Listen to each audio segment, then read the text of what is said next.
There is a huge problem in northern Syria. The region has been devastated by the earthquake this week, leaving thousands dead and towns and cities in ruins.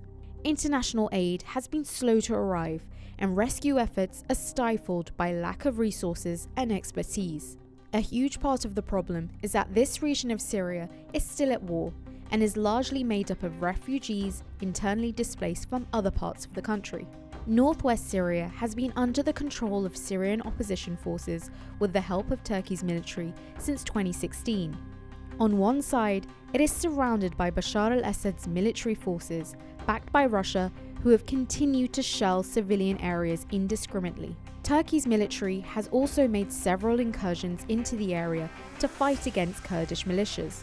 This constant state of war has made it hard to establish infrastructures like hospitals and civil defense systems, leaving those affected with few resources to turn to for help in times of crisis.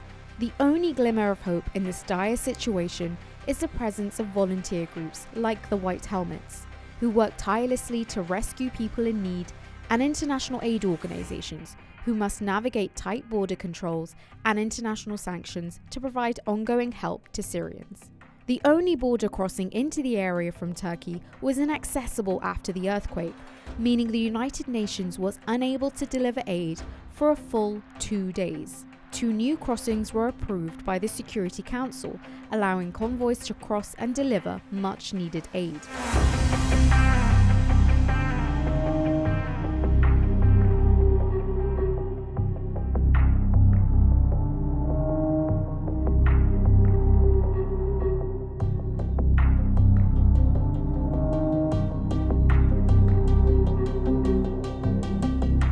Today, the situation in northwest Syria remains grim.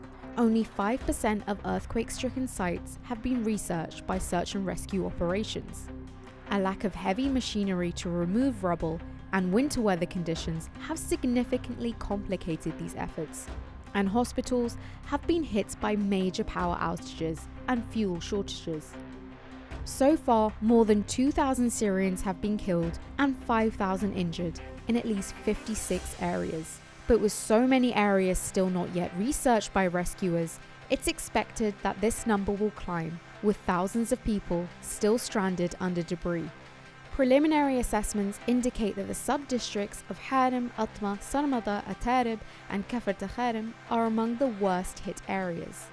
Local authorities say that over 11,000 families are now homeless.